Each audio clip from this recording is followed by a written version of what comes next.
en las sesiones de CINEACE. Acabamos de obtener la acreditación por CINEACE como Facultad de Medicina. Es un logro gracias a la acreditación que obtuvimos de COMAEM. CINEACE, que es la acreditadora nacional, ha reconocido esa acreditación internacional y nos ha dado la acreditación nacional también hasta el 2029, hasta octubre del 2029. Eso implica varias cosas, pero a nivel nacional nos da un poquito más de libertad como Facultad de Medicina acreditada para definir algunas formas de evaluación que no estaban permitidas sin acreditación. Entonces, bueno, ese es un buen logro. Felicitaciones a ustedes que son parte de este logro también.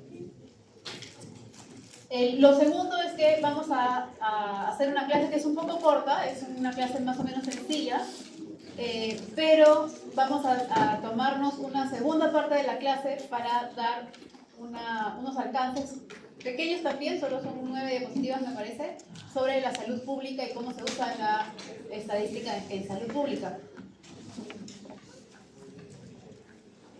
Entonces, empezamos. ¿Han visto un poquito de lo que se va a hacer hoy día? Análisis de datos, pero esta vez cualitativos. Prueba de hipótesis para ver datos cualitativos. Chi cuadrado, exacto, chi cuadrado. Ese es un análisis estadístico, una prueba de hipótesis para datos cualitativos que se usa muchísimo. Es una prueba que yo veo mucho en las tesis y en los trabajos de investigación que se hacen en farmacología también. Recuerden que en este caso son variables cualitativas.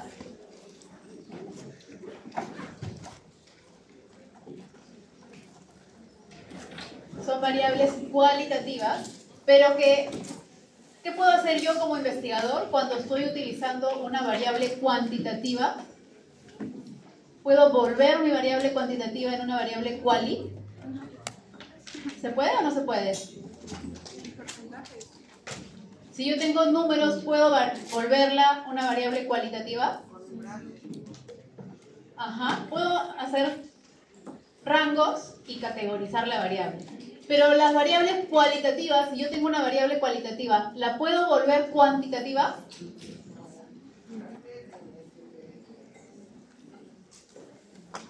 No, no puedo volver, a no ser que tenga los datos iniciales, a no ser que tenga los datos individuales y que esos datos individuales sean numéricos, yo no voy a poder retroceder. De una cualitativa no puedo transformarlos en una cuantitativa. Ok, entonces, a ver, esta chi cuadrado es una clase para datos categóricos, la prueba de chi cuadrado. Esta prueba tiene dos formas de uso, la prueba de independencia y la prueba de homogeneidad. ¿Okay? Es algo parecido a las dos formas de uso del TED Student. Tienen que recordar cuándo se utiliza cada una de estas pruebas, de independencia o de homogeneidad. Entonces, lo primero, la distribución de chi cuadrado tiene varias características que tienen que recordar. Ahorita que hemos estado haciendo el repaso, me preguntaban, ¿qué cosa teórica puede venir de estadística? Esto puede venir de estadística. Todas las características previas de las distribuciones. Eso puede venir de parte teórica. Primero que nada, para usar chi cuadrado, tienen que conocer cuáles son los grados de libertad del estudio que están utilizando.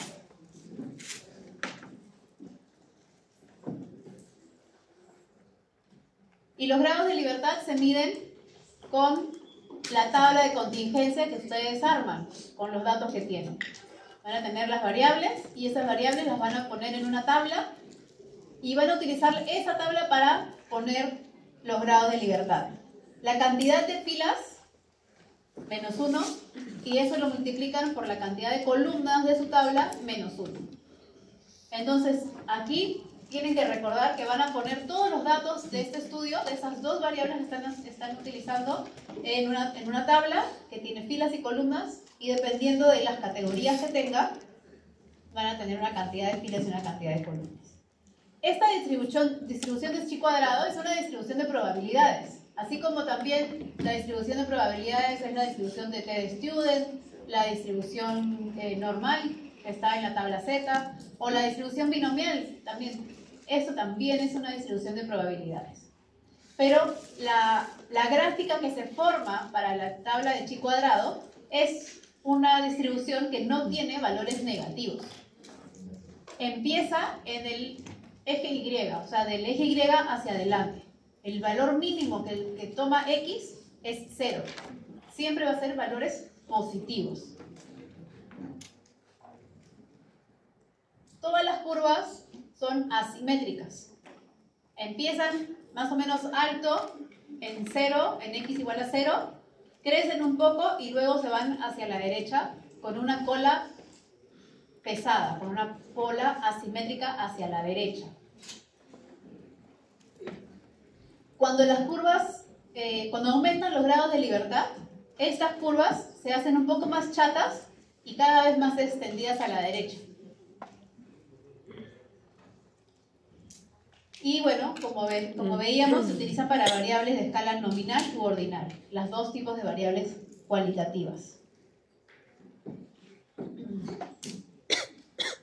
La medida de la distribución de chi cuadrado son los grados de libertad. Entonces, si yo les pregunto por el promedio de esta distribución, van a ser los grados de libertad. Y esto es lo que les decía, así se ven las gráficas de chi cuadrado. ¿Ven la curva verde? ¿No? Empieza, sube bien rápido a una punta alta y luego se hace asimétricas a la derecha. Pero miren la curva marrón. Tiene más grados de libertad, tiene 15 grados de libertad y también empieza, sube más o menos rápido y luego se demora un poquito más en bajar.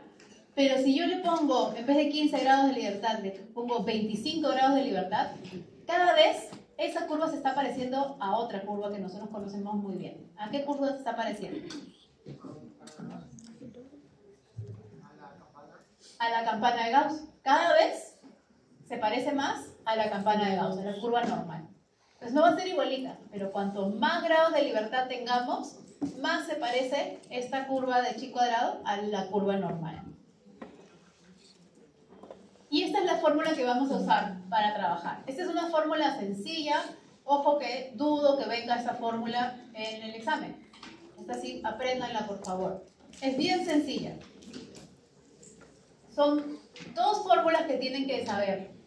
La primera es para obtener los valores esperados. Y la segunda es para obtener el valor calculado de chi cuadrado.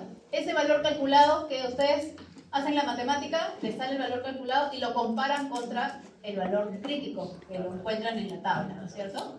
Entonces, el de arriba es la fórmula de chi cuadrado y el de abajo es la fórmula para obtener los valores esperados de cada celda. Eso lo vamos a ver un poquito más adelante para que lo entiendan bien.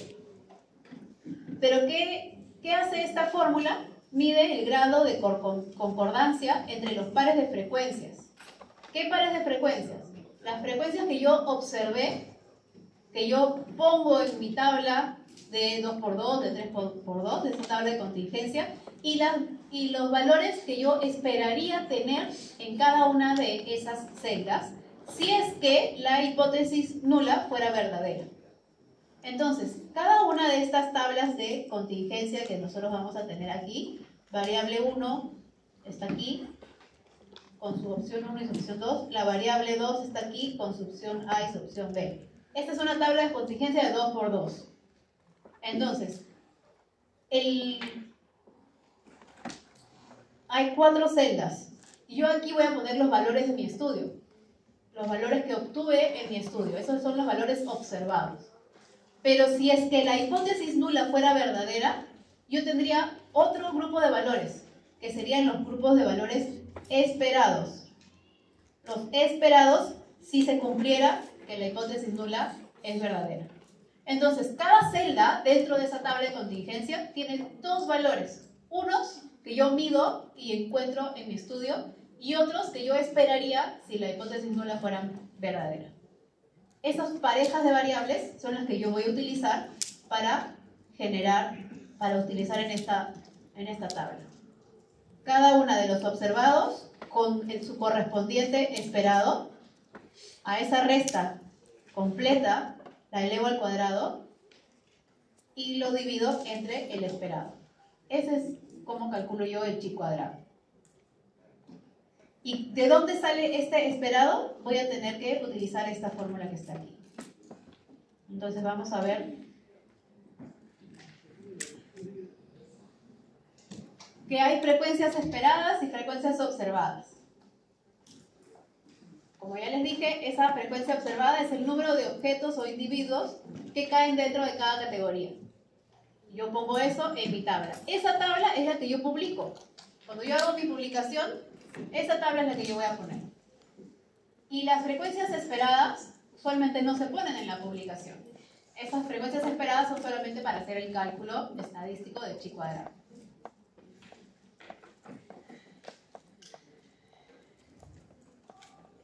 Entonces, habíamos dicho que chi cuadrado tiene dos formas de llevarse a cabo. La primera, la prueba de independencia, y la segunda, la prueba de homogeneidad. En la prueba de independencia yo me voy a dar cuenta que es esa prueba porque es una sola muestra y yo mido dos variables a cada sujeto de estudio perteneciente a esa muestra.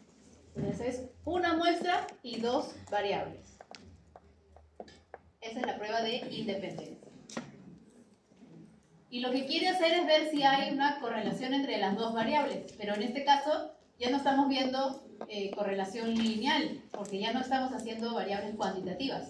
Ahora son variables cualitativas. Entonces, esa es la prueba que voy a utilizar. Y recordemos, ¿cuántas etapas de una prueba de significación estadística? 5 etapas. Esas son las mismas 5 de siempre. Planteo las hipótesis, escojo el nivel de significación, luego de escoger el nivel de significación, escojo el estadístico de prueba, en este caso será la chi cuadrado de independencia, luego determino la región de rechazo de la hipótesis nula y finalmente interpreto los resultados, doy mi conclusión. Entonces, si ven esta es la curva de chi cuadrado. Este valor de aquí es el valor crítico. Este valor crítico ustedes lo sacan ¿de dónde? De la tabla, exactamente. Ustedes sacan este valor de la tabla. Y la región de rechazo es lo que está a la derecha. Entonces, la cola a la derecha es la que se pinta para la región de rechazo. Y luego ustedes van a hacer el cálculo del chi cuadrado y ese va a caer aquí o de repente por aquí para poder tomar la decisión. Esa es la forma de trabajar la prueba de chi cuadrado. ¿Ok? Entonces, ¿qué quiere esta prueba de independencia de chi cuadrado? Primero, quiere conocer si dos criterios de clasificación son independientes, si tienen asociación o no, si tienen relación o no. Todas esas formas se pueden utilizar para describir, pero cuando se aplican al mismo conjunto de datos.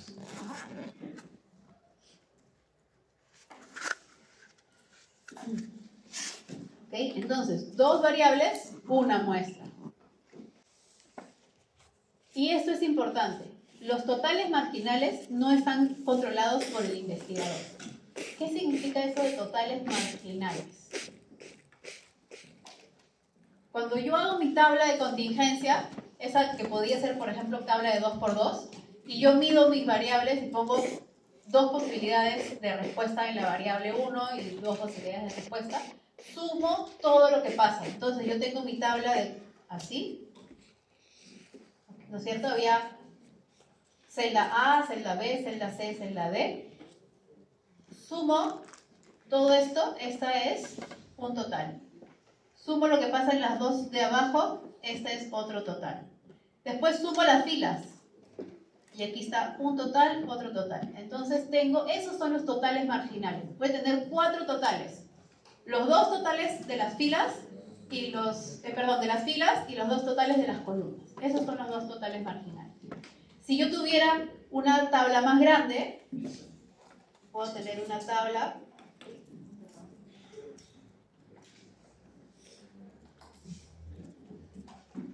con 3 columnas voy a tener 3 totales marginales de columnas y 2 totales marginales de filas. A eso me refiero con los totales marginales. Esos totales a veces se ponen también en las publicaciones, no siempre, pero a veces también se ponen en las publicaciones. ¿Cuándo se utiliza el chi cuadrado de independencia? Usualmente cuando tengo un tipo de estudio transversal. ¿Qué significaba un estudio transversal? En un solo momento, ¿no es cierto? Es como si fuese una foto. Yo veo mi muestra, mido 2 variables en un solo momento. Estoy tomando una foto de lo que está pasando en este momento. Ok, hasta ahora, ¿se entiende, chicos? ¿Algo que quieran que repita? ¿Algo que no haya quedado claro? ¿No? ¿Todo bien, chicos? Ok. Entonces, vamos a ver este ejemplo. Este ejemplo dice, vamos a evaluar si toser por la mañana está asociado a fumar cigarrillos en personas de 25 a 50 años de edad. Entonces, ¿cuántas muestras son? 100. ¿4 muestras? ¿100 muestras? No, son 100. Una sola muestra. Es una sola muestra. ¿De cuántas personas es la muestra? De 100. 100 personas en esa muestra. ¿Y qué le he preguntado a esas 100 personas?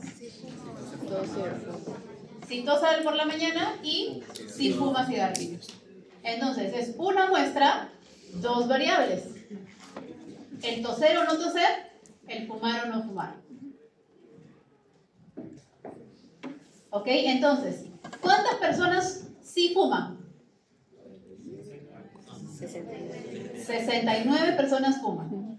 ¿Cuántas personas tosen por la mañana? 47 personas tosen por la mañana. Ok, entonces eso es lo más importante, porque en el examen no necesariamente les vamos a dar la tabla, les podemos dar los datos en un enunciado. Ustedes tienen que generar esa tabla.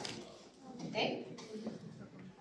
Recuerden que para armar la tabla, usualmente se pone el sí a la respuesta arriba, como primera fila, o como primera columna. Es la forma más fácil de trabajar esa tabla de contingencia. Entonces aquí hay 38 personas que fuman y tosen por la mañana. Hay 22 personas que no fuman y no tosen por la mañana. Eso es lo que ustedes o el investigador encontró en esas 100 personas. Entonces, ¿qué tengo que hacer? Mis 5 pasos de la prueba de hipótesis. El primero, plantear las hipótesis. Y recordemos que es una prueba de independencia, porque tiene una muestra y 2 variables. Entonces, la prueba o la hipótesis nula dice que toser por la mañana es independiente de fumar cigarrillos, porque estoy haciendo la prueba de independencia. Y la hipótesis alterna, lo que piensa el investigador, dice que toser por la mañana está asociado a fumar cigarrillos. También puedo decir que toser por la mañana no es independiente de fumar cigarrillos. Entonces, esa independencia o no independencia me habla en realidad de la asociación entre 2 variables. ¿Cómo plantearía la hipótesis nula? Utilizando la palabra asociación. Toser por la mañana, ¿qué diría? ¿Qué diría la hipótesis nula si yo quiero utilizar la palabra asociado? No está asociado. Toser por la mañana no está asociado a fumar cigarrillos. Entonces, no estoy viendo de igual o diferente, estoy viendo asociación o no asociación. Entonces, ¿qué significa? Si algo es dependiente de lo otro, significa que hay una asociación entre ellos. Por eso se llama prueba de independencia. ¿Ok? Entonces, la hipótesis nula en chi cuadrado de independencia siempre me dice que son independientes. Siempre me dice que no hay asociación entre las 2 variables. ¿Ok? Luego pongo el nivel de significación. Usualmente 0.05, pero ojo, mírenlo bien, porque a veces en el examen les decimos que es 0.01 y por costumbre agarran el 0.05 y se sacan mal en la respuesta. Hicieron todo bien y sí va a haber la respuesta para 0.05 y también para 0.01. Entonces tengan cuidado. Ok, entonces en el ejemplo tenemos que calcular para la tabla todas las frecuencias esperadas. ¿Recuerdan cómo era la tabla? Ahí están las frecuencias observadas. 38, 9, 31, 22. Entonces aquí yo tengo mi tabla. 38, 9, 31, 22. Esas son mis frecuencias observadas, lo que yo encontré en esas 100 personas que evalué. Pero yo a esto le tengo que sacar una pareja, un número pareja para cada celda. Esa pareja es la frecuencia esperada. ¿Esperada cuánto? ¿Qué pasa? ¿Recuerdan? Dado que la hipótesis nula es verdadera, yo esperaría tener unos valores específicos. Son esos que están encontrando aquí. Entonces, ¿qué es lo que estoy haciendo?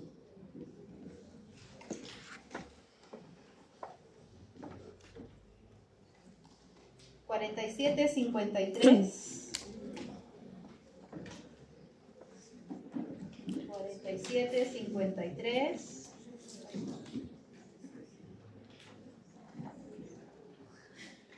6, 9, 3, 1. Esos son los totales marginales. Entonces, ¿qué estoy haciendo? Para sacar el esperado de la primera celda, la que acompaña 38, tengo que sacar el marginal de la fila, que es 47, lo multiplico por el marginal de esa columna, que es 69, y lo divido entre el total de personas. Y eso me sale 32.43. Quiere decir que mi valor esperado para esa fila, esa celda inicial, es 32.43. Y ahí tengo mi pareja. 32.43. Esta es la esperada. Y luego para la segunda celda, tengo 47 por 31 entre 100. Mi esperada entonces será 14.57. Y así voy a tener entonces mis parejas de valores, los observados y los esperados. ¿Se entendió de dónde salen las esperadas? Entonces, en la parte teórica yo les puedo preguntar qué significa esa variable, ese valor esperado. ¿Por qué habría un valor esperado? Porque yo estoy asumiendo que la hipótesis nula es verdadera. O sea, si son independientes, yo tendría que encontrar esos valores. No estoy encontrando esos valores esperados, estoy encontrando lo que dice mi estudio. Entonces tengo dos parejas de valores ahí. Y una vez que tengo esos esperados, voy a reemplazar en mi fórmula de chi cuadrado. Ahí está mi chi cuadrado calculado. Como tengo 4 celdas en mi tabla de contingencia, entonces hay 4 cosas que tengo que sumar. El observado menos el esperado. Este resultado lo elevo al cuadrado y lo divido entre el esperado. ¿Se acuerdan de esa formulita? ¿Ok? Entonces lo hago 4 veces para cada celda y sumo todo. Entonces mi chi cuadrado, en este caso, salió 5.82. ¿Se entendió de dónde salen los valores y cómo reemplazar en las dos fórmulas? ¿Algo así? Tiene que quedar claro, díganme para repetir, si no. La última parte la podría repetir. Ajá. Esa fórmula de chi cuadrado es esta fórmula de chi cuadrado.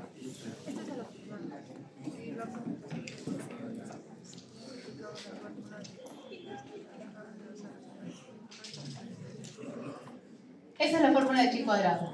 El valor observado, le resto su valor esperado, lo elevo al cuadrado y lo divido entre el esperado. Y todos esos, de cada celda, los sumo. Por eso, como hay 4 celdas, sumo 4 veces lo que pasa en cada celda. Y entonces aquí sí. Y el número marginal está el total de cada variable. Exacto. El total marginal es todos los que tosen por la mañana, todos los que no tosen por la mañana. Ese es el total marginal de la fila. El total marginal de la columna es todos los que sí fuman.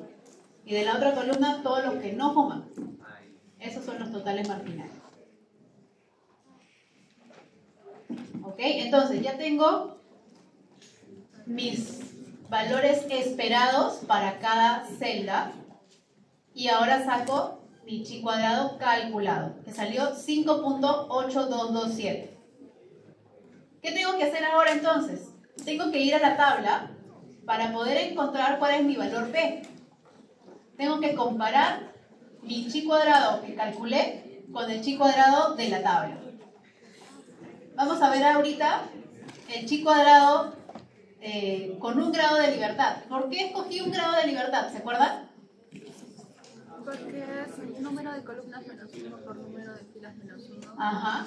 Son 2 filas y 2 columnas. Y era filas menos 1 por columnas menos 1. Entonces, 2 menos 1 por 2 menos 1. Entonces me da un grado de libertad.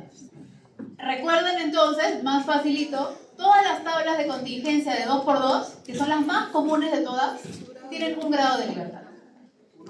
Un grado de libertad. Ajá. Entonces, eso hace que yo voy a mi tabla del chi cuadrado y voy a ubicar el valor de P. Les estoy dando ese valor de P ahorita. Luego vamos a hacer la tabla, pero les estoy dando este valor de P. El P cae de mi estudio, el 5.8227, cayó entre las columnas de 0.025 y 0.01. ¿Rechazo o no rechazo la hipótesis nula? Rechazo. Si se cumple esto que está aquí, se cumple también que es menor de 0.05. Sí, ¿no es cierto? Entonces, ahora sí puedo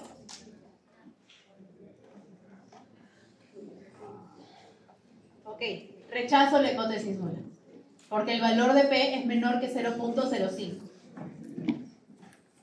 Entonces, una vez que yo rechazo la hipótesis nula, voy a interpretar. Y siempre es mejor decir, hay evidencia de lo que decía la hipótesis alterna. ¿Qué decía la hipótesis alterna? Que hay asociación entre toser y fumar. Entonces, mi conclusión será, hay evidencia que toser por la mañana está asociado a fumar cigarrillos. Esa es la conclusión que yo puedo hacer, la interpretación. Pero ¿de dónde saqué eso que está dentro del rojito? Eso que dice que el P es mayor que 0.01, pero menor que 0.025. Entonces, ¿qué? Vamos a practicar en la tabla, ¿sí? ¿Tienen la tabla por ahí con ustedes? ¿Alguien la tiene? Está en el aula virtual. Ya. Ok, para poderla utilizar, si no yo voy a poner una foto de ese grado con libertad 1, ¿ya? El doctor Bejarano está estudiando la relación entre el consumo de uña de gato y la inflamación prostática. Y aplica la prueba de chi cuadrado con un valor de 7.36 y un grado de libertad. Entonces, imagínense cómo sería la tabla. ¿Qué cosa es lo que va a decir en cada una de las filas y cada una de las columnas?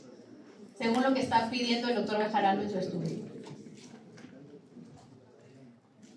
¿Qué dirá? Habla de consumo de uña de gato y de inflamación prostática.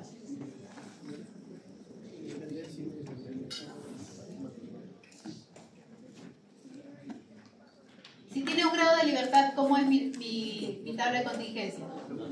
2 por 2. Entonces, inflamación prostática, sí, inflamación prostática, no. ¿Consumo de uña de gato? Sí. ¿Uña de gato? No. Así será mi tabla. Entonces tendré en mis filas la enfermedad, la inflamación prostática y la uña de gato la he puesto en mis columnas. ¿Ok? Entonces esa puede ser mi tabla. Y me piden indicar el valor de P. ¿De dónde sale ese valor de P? ¿Qué me están dando ahí en ese enunciado? Me están dando el valor de chi cuadrado, el valor calculado de chi cuadrado, 7.36. Y yo les he puesto la foto de la tabla de chi cuadrado con un grado de libertad. ¿Qué van a hacer ahora? ¿Recuerdan qué hacían si yo tengo el valor calculado y la tabla? Comprobar si cae en el área. ¿En qué lugar cae, no es cierto? ¿Dónde están entonces los valores de chi cuadrado? El primer valor de chi cuadrado es 10.82. El siguiente, 9.1. El siguiente, 7.8. ¿Dónde cae 7.36? Esta es la columna A, B, C, D, E, F, G. ¿Dónde cae el 7.36? ¿Entre cuál columna? Aquí. Aquí. 7.36. Ahí cae el valor de lo que yo calculé. Y por lo tanto, ya entienden de dónde sale esto. Está este valor y este valor. Porque está entre dos valores. Entonces eso es lo que ustedes me van a decir. Yo les puedo preguntar efectivamente por el valor de P, pero también les puedo preguntar simplemente si deciden rechazar o no rechazar, sin preguntarles por el valor de P. ¿Cómo harían eso? Salió 5.36, perdón, 7.36. ¿Cuál es el valor crítico? Si yo dibujo mi curva de chi cuadrado, ¿cuál es el valor crítico? Para 0.05. 7,87. Acá, ¿no es cierto? Este es el valor de 0.05, la columna F. Mi valor crítico es 3.8415. A la derecha de 3.84 pinto mi zona de rechazo. Y mi valor calculado es 7.36. ¿Dónde cae 7.36? A la derecha. Por aquí cae 7.36. ¿Cae en la región de rechazo? Sí. Entonces, rechazo la hipótesis 1. Estas son las dos formas que tienen ustedes para tomar la decisión si rechazan o no. Una es ubicar la región de rechazo. Para ubicar la región de rechazo, tienen que encontrar el valor crítico de chi cuadrado, que lo encuentran en su tabla con el nivel de confianza, el nivel de significación. Y la otra es encontrando cuál es el valor P de ese estudio que ustedes han realizado. Las dos son formas válidas para tomar la decisión de si rechazo o no rechazo la hipótesis 1. ¿Qué hacen los software estadísticos? Cuando yo meto mis datos de chi cuadrado en mi software estadístico, ¿qué hace el software estadístico? Me va a calcular el P de manera exacta. También me da el valor de chi cuadrado, pero además me da un valor de P exacto.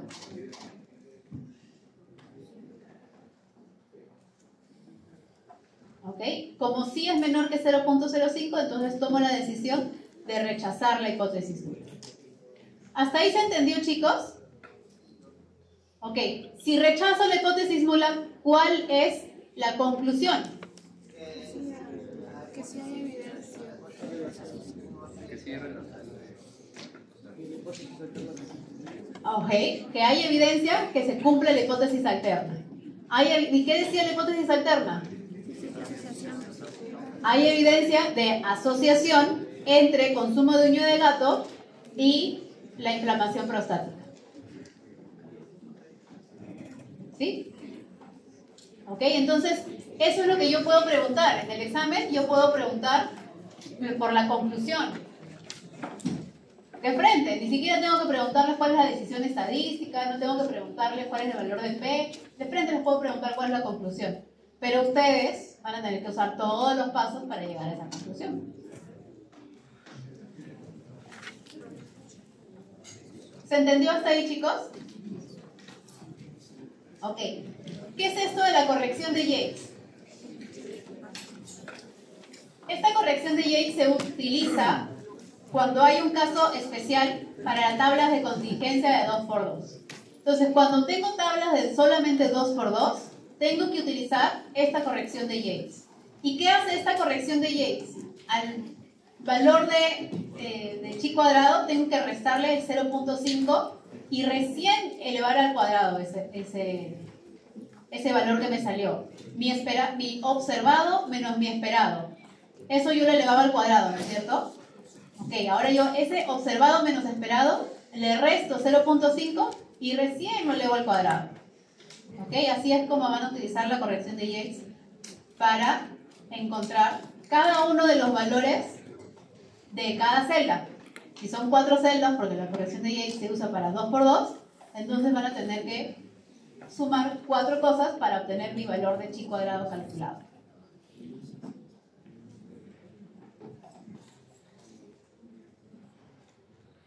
¿Ok? Entonces, utilizando esa corrección de Yates, se encontró que el chi cuadrado es 4.824 y el P, el valor de P exacto, es 0.028. Esto es para la misma tabla de contingencia que estábamos encontrando. Entonces ya no es 7.36, sino 4.8. Hemos hecho una corrección y el valor de chi cuadrado que calculé disminuyó, pero igual es mayor que 3.8, que era el valor crítico. Y el valor de P igualito sale menor que 0.05. No tan bajo, pero igual menor que 0.05. Entonces, ¿cuál es mi decisión? Rechazo la hipótesis nula. ¿Y cuál es mi conclusión? Hay evidencia de asociación entre consumo de uña de gato y la inflamación prostática. Ok, esto de acá les está diciendo que consumir uña de gato disminuye la prevalencia de inflamación prostática. Esto que estamos haciendo les dice que consumir uña de gato disminuye la prevalencia de inflamación prostática. No, no dice eso. Solamente estamos buscando asociación. Pero no sabemos si para arriba o para abajo. ¿Okay? Solamente estamos viendo asociación. Si ustedes leen libros de estadística, en algunos libros van a encontrar que sí se puede hacer otro planteamiento de hipótesis donde se busque que ya no sea bilateral, sino que sea unilateral. Pero eso es solamente, ustedes no lo van a usar. Nosotros vamos a usar solamente que hay asociación o que no hay asociación. Dependencia o independencia. Y hay otra corrección que también es importante que conozcan. ¿Y por qué les estamos enseñando estas correcciones de Yates y de Fisher? Porque ustedes este chi cuadrado lo usan mucho en sus tesis y en sus ensayos de farmacología. Entonces tenemos que enseñarles lo que van a usar. Esta prueba exacta de Fisher permite analizar si dos variables dicotómicas están asociadas cuando la muestra a estudiar es muy pequeña y no se cumplen las condiciones usuales para poder aplicar el chi cuadrado. Entonces, cuando tengo una muestra muy chiquita, es muy probable que tenga valores pequeñitos en cada una de las celdas. Y entonces tengo que hacer esta prueba exacta de Fisher.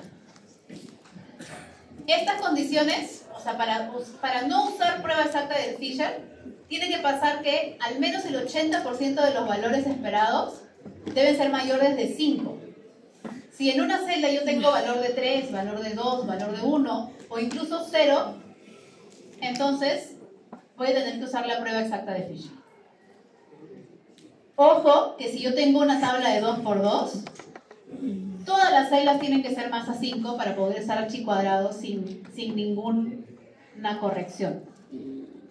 Si en mi tabla de 2×2 alguna de las celdas tiene un valor más pequeño de 5, entonces voy a tener de todas maneras que utilizar la prueba exacta de Fisher. Ok, ¿hasta ahí se entendió? ¿Sí? Ok, y vamos a ver entonces la prueba de chi cuadrado de homogeneidad. ¿Cuál será la diferencia? Dos muestras, una variable. Muy bien. Dos muestras, una variable. Para la prueba de homogeneidad. ¿Y qué dice? ¿Por qué se llama homogeneidad? Porque lo que dirá la prueba, la hipótesis nula, es que no importa de qué muestra venga, se comporta igual en la población. Es como si estuviéramos sacando dos muestras, pero de la misma población. Entonces, las dos muestras son homogéneas para esa variable que yo estoy estudiando. Entonces, vamos a ver aquí. La prueba de homogeneidad, entonces, se aplica cuando quiero conocer si dos o más muestras provienen de poblaciones homogéneas con respecto a lo que estoy observando. Se utiliza más cuando es un estudio experimental. Y la hipótesis nula dice que las muestras se extraen de la misma población. Pues la hipótesis nula dice que las muestras son homogéneas. ¿Se acuerdan que la chi cuadrado de independencia, la hipótesis nula decía que era independiente? La chi cuadrado de homogeneidad, la hipótesis nula dice que son homogéneas. ¿Ok? Entonces, el nombre del tipo de chi cuadrado me dice la hipótesis nula. Y ahora tengo un ejemplo. Evaluar la factibilidad de un antibiótico en 3 enfermedades de transmisión sexual. ¿Ok?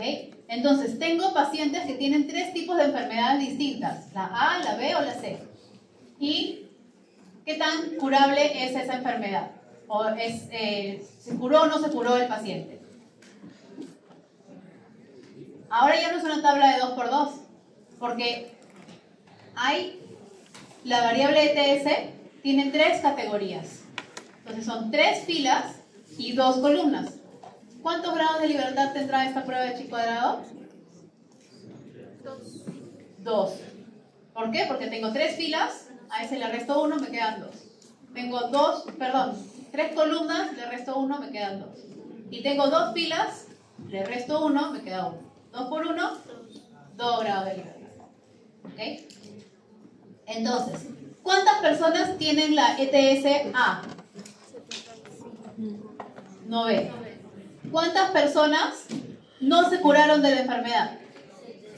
70. Perfecto. Eso es lo importante de esta tabla, que la aprendan a usar.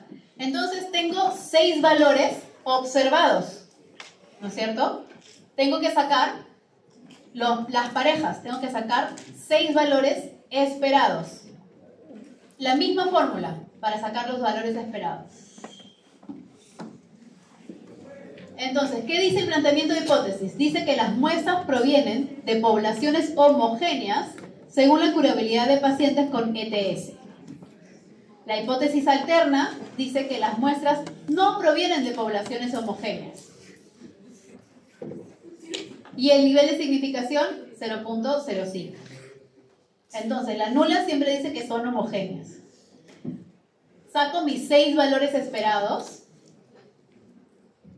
los sumo, todos esos valores esperados los sumo, y me sale un chi cuadrado calculado de 59.34. Así nomás, mirando ese 59, ¿es un número grande o chiquito? Bastante grande. Lo más probable es que me salga que tengo que rechazar la hipótesis. El valor de P calculado en la tabla salió 59.34. Con 2 grados de libertad. Ok, ahí está. ¿Dónde cae 59.34?